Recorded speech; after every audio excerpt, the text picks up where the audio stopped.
अगर सरना सनातन एक है तो भारत को आदिवासी राष्ट्र बनाइए। जो भाजपा आरएसएस चाहती थी कि आपस में आदिवासी समुदाय लड़ पड़े और दीकू मजा ले, वही काम निशा भगत ने कर दिया। डिलिस्टिंग जो चिल्ला रही कुत्ता के जैसा भौंक रही है। अभी अजय दा बोला ना कि ये लोग आरएसएस और भाजपा का पहनाया हुआ पट्टा का कुत्ता है। वही तो चाहता था कि ना लड़े आपस में और आदिवासी समाज आपस में लड़े, जो निशा भगत ने कर दिया, आपस में लड़ गई। और वहाँ के समर्थन में देखिए कितने दीकू लोग उतरे हुए और कितने अनाप शनाप कमेंट कर रहे हैं बीजेपी आरएसएस के लोग। राजनीति में बड़ा महत्वाकांक्षा होता है, जिनको अपने व्यक्तिगत लाभ लेने के लिए, चाहे राजनीति लाभ लेने के लिए कहीं कोई जगह नहीं मिल पाता है, तो व्यक्तियों का अपने जो समाज में जो अगुवा होते हैं उनका निजी चीज़ों में डिस्टर्ब करने का काम करते हैं।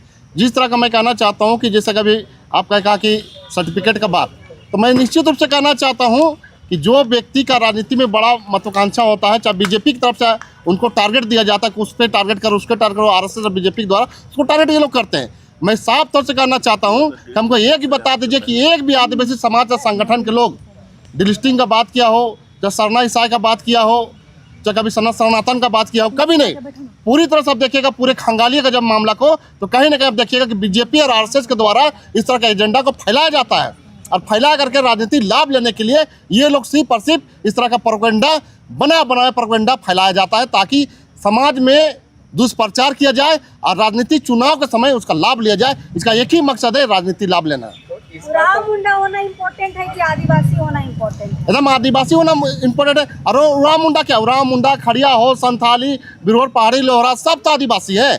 और साफ तौर से मैं कहना चाहता हूँ ये सभी आदिवासी है। सिर्फ और सिर्फ उराव और मुंडा के यहाँ पर रांची आसपास का संख्या ज़्यादा है, इसलिए सिर्फ पहले यहाँ पर उराव और मुंडा करते हैं। अब संथाल में जाइएगा तो संथाली और दूसरे समाज के लोगों के साथ लड़ाने का काम करते हैं। तो ये इस तरह का ये लोग का मनसा जो है, गलत तरह का जो मनसा है, ये कभी हम लोग पूरा नहीं होने देंगे। और हम लोग एक साथ किसी भी पर्व त्यौहार, हम लोग हिंदू का भी त्यौहार में जाते हैं, मुसलमान का भी त्यौहार जाते हैं, क्रिश्चियन का भी त्यौहार में जाते हैं, लेकिन अपना परंपरा को हम लोग जरूर मानते हैं। और किसी का भी पर्व त्यौहार का, किसी के जाति धर्म का हम लोग टीका टिप्पणी नहीं करते, क्योंकि हम लोग को एक साथ रहना है, एक साथ विकास करना है और एक साथ आगे बढ़ करके झारखंड का विकास करना है। इसलिए मैं साफ तौर से कहना चाहता हूँ कि इस तरह का जो अलगन बयान देती है, अब हम लोग टीम बनाएंगे, एक फौज बनाएंगे, एक पुरुष टीम और महिला टीम।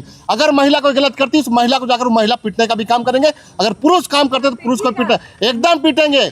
क्योंकि जो लोग लात का भूत होता है वो बात से नहीं समझते, इसलिए हम लोग टीम बनाएंगे और बहुत जल्द आप देखिएगा हफ्ता 10 दिन के अंदर में लोगों को पिटाई होने का भी काम होगा। एक सवाल है, जो आप बात कहें आरएसएस और बीजेपी का, तो उसमें तो मिशन में कामयाब हो रहे हैं, आदिवासी को तो लड़वा रहे हैं, आपको जवाब भी देना पड़ रहा है उसका, तो मिशन में कामयाब हो गया। देखिए, कहने का मतलब अगर उधर से तीर चलेगा तो हम लोग भी तीर, धनुष, बम, गोली जो भी चलाएंगे उसको कटाच के लिए। अब वो चलाते जाएंगे और अपने को सिर्फ लगेगा तो चोट हमारे लोग को होगा, नुकसान हमारे लोग, हमारा समाज बटेगा। तो हम लोग बटे नहीं, इसके लिए हम लोग जवाब दे रहे हैं कि समाज हमारा बटे नहीं, टूटे नहीं, फटे नहीं। और इलेक्शन के समय में जो लोग का जो मनसा है वो मनसा पूरा नहीं, इसलिए हम लोग जवाब दे रहे हैं। ये आपका कहना कि हम लोग जवाब दे रहे हैं तो वो पूरा हो रहा है, ये नहीं, कतई पूरा नहीं होगा। पूरा जब होगा जब वो सत्ता में आ जाएंगे। सत्ता में हम लोग इसलिए किसी भी प्रकार से आने नहीं देंगे, क्योंकि जो डिवाइड एंड रूल हिंदू मुस्लिम करके जो आपस में लड़ाने का काम करते हैं, अभी सरना ईसा करके लड़ाने का काम करें, उरा मुंडा करके जो लड़ाने का काम करें, हम लोग इसको कभी पूरा नहीं होने देंगे। और इलेक्शन में इसको हम लोग मुंह तोड़ जवाब देंगे, चाहे लोकसभा हो चाहे विधानसभा हो, हम लोग इसका मुंह तोड़ जवाब देने का काम करेंगे। आदिवासी समाज के कई नेता बीजेपी में हैं, तो उन लोग तो कुछ नहीं बोलते हैं, तो उन लोगों का कहना क्या है? उन लोग को तो अपने मर्जी से, अपने अंतरात्मा से बात को नहीं बोलना है। जब तक दिल्ली से उसको कोई आदेश नहीं आएगा आला कमान का, तब तक वो कुछ बोलेंगे भी नहीं। अगर कुछ बोलते हैं अपने मन मर्जी से तो शोकज हो जाएंगे, अपने पद से इस्तीफा देना पड़ेगा, चाहे अगले वर्ष हो सकता है उसका टिकट ना मिले। इसलिए उनका औकात ही नहीं है कि अपने मन से बोल दे, अपने समाज के प्रति बात को बोल दे, अपनी मन की बात को बोल दे, कभी बोल ही नहीं सकते। जब तक आला कमान का आदेश नहीं आएगा तब तक एक साथ भी चाय से चूई नहीं बोलेंगे। निशा उरांव जयपाल सिंह मुंडा के निजी जीवन पर फेसबुक में लिख रही है, फेसबुक जैसे खुले मंच पर लिख रही है, क्या कहिएगा? क्या इतने बड़े महापुरुष के बारे, निजी जीवन के बारे बोलना सही है? देखिए, ये जो दोनों बाप बेटी हैं जो मलाई खा रही हैं, बाप तो कांग्रेस का मलाई खा रहे हैं, बुढ़ा हो गए, अब बेटी अब बीजेपी का मलाई खाने के लिए और चल पड़ी है। इसीलिए बीजेपी के इशारा से उनके आदेश अनुसार काम कर रही है। और हो सकता है कि हम लोग अभी वो बोलने का अगर किसी को आदेश कर दे निशा उरांव जी को कि अजय तिवारी के बारे बोले, ज्योत्सना के बारे में बोलिए तो वो बोलेंगे, क्योंकि उन लोग आदेश का पालक है। और पालक हम लोग किसको कहते हैं? इससे पत्ता हम लोग किसको बांधते हैं? पट्टा घर में खुटते किसको कहते हैं? डोगी को कहते हैं। तो ये लोग डोगी बन चुके हैं बीजेपी का, एकदम जंगली डोगी भी है, जो अपने समाज का नहीं हो सकता है और किसी का नहीं हो सकता है। ये लोग सिर्फ अपने सत्ता पाने के लिए, अपने समाज को मटिया मेट करने के लिए लगे हुए, समाज को मिटाने के लिए लगे हुए, और आने वाले दिन में समाज निस्तेनाबूद करके लोग सत्ता में हासिल करना चाहते हैं। तो ऐसे लोगों को उजागर करने की आवश्यकता है और पूरे समाज को ऐसे लोगों का पुतला दहन करना पड़ेगा, और जरूरत पड़े तो घूस के इन लोगों का पूरा चीर हरण करने की भी जरूरत है। टीम आप लोग कब बना रहे हैं महिला पुलिस का, जो आदिवासी समाज बना ही हुआ है, बस कल से मोहर और ठप्पा लगाने की आवश्यकता है, और बहुत जल्द आपको ये टीम देखने को मिलेगा आपके प्रेस मीडिया के माध्यम से। जो भाजपा आरएसएस चाहती थी कि आपस में आदिवासी समुदाय लड़ पड़े और दीकू मजा ले, वही काम निशा भगत ने कर दिया, आपस में लड़वा दिया।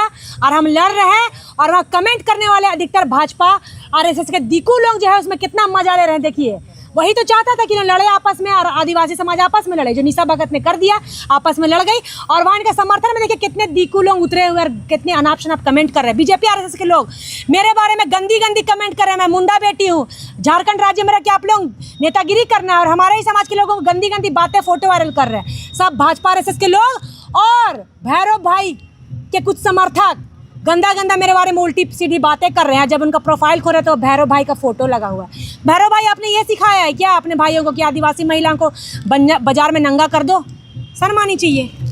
अब ये लोग पूरा हमको बाजार में नंगा करके छोड़ा है सब बीजेपी आरएसएस के लोगों ने, वहाँ पर के दीकुओं ने।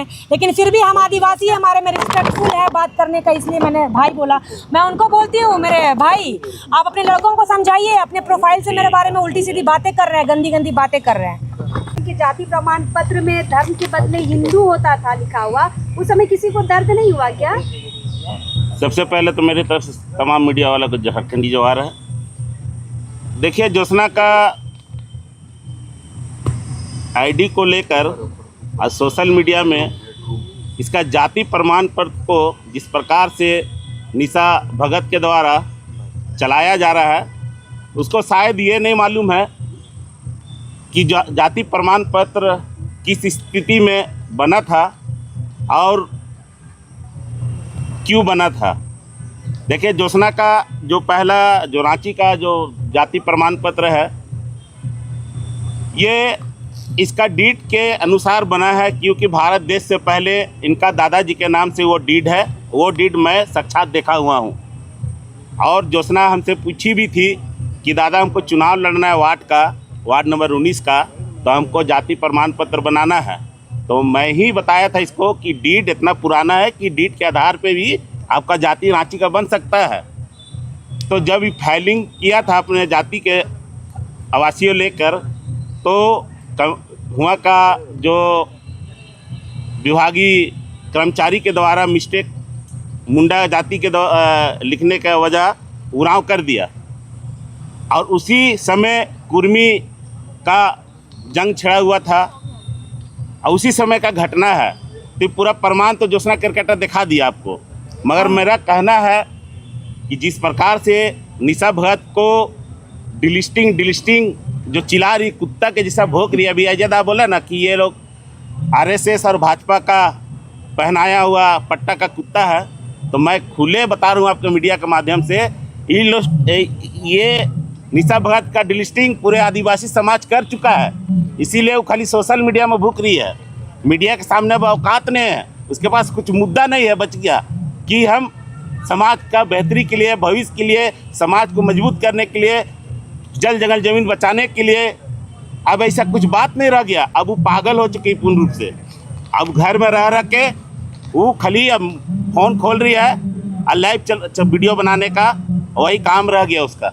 ऐसा कुछ अब उसके पास मुद्दा नहीं है। सर, एक सवाल हम किए थे कि पहले जाति प्रमाण पत्र में धर्म के नाम पर हिंदू रहता था, इस बात पे तो निशा उरांव या भगत ने कभी आपत्ति दर्ज नहीं किया। देखिए, निशा भगत तो खुद बोल रहे हैं कि आदिवासी हिंदू है, तो आदिवासी कैसे हिंदू है, इसका प्रमाण कैसे है? आदिवासी तो प्रकृति की पुजारी है, आदिवासी आदिकाल से है। तो आदिवासी तो